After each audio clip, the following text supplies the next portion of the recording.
Ano yan? Basa. Ano po, injection po. Para? Yung anticoagulant.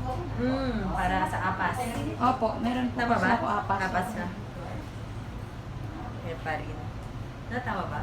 Ano po, Transverse. Inzaparin, tapos Enzaparin. So parang heparin. minsan nanoxaparin din pag meron. Yun. So mga heparin. Opo. So yan, transverse right. No? So yan. 5.5, almost 6 months, ma'am, ha? Kasi ito yung mukha, mata, ilong, bibig. So talaga nakamonitor ka, no?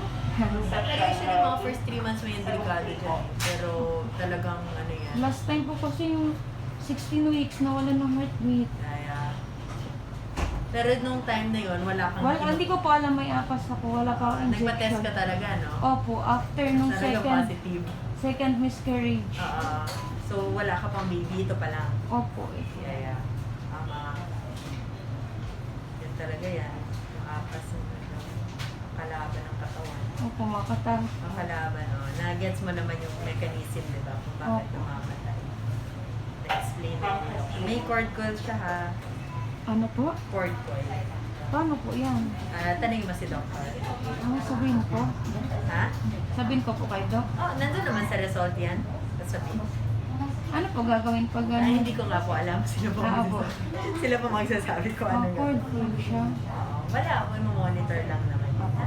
More of yung position niya siguro. Pero tanongin mo na lang kung anong gagawin Opo. dyan, ha? Kasi pag sa mga management, hindi na namin po alam, Opo. ha? Okay, ngayon, gusto mo bang malaman ang gender? Opo. Okay, wala nang antay-antay. Opo. Okay.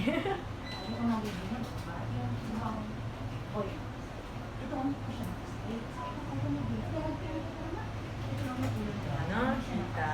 Legs, paa. Yung tumayo. Ito? Opo. Fist. Opo. Ito hita. Legs, paa. Kita mo? Opo. In between ng hita, ito yung are.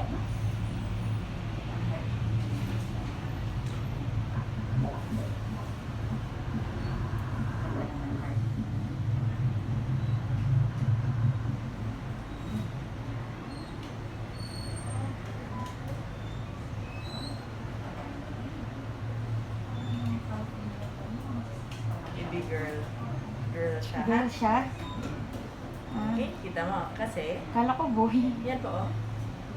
Girl pala siya. Kita mo? Hindi. Yan, oh. Girl siya. Belat. Clitoris yan. Walang class. Walang Ah. betlog.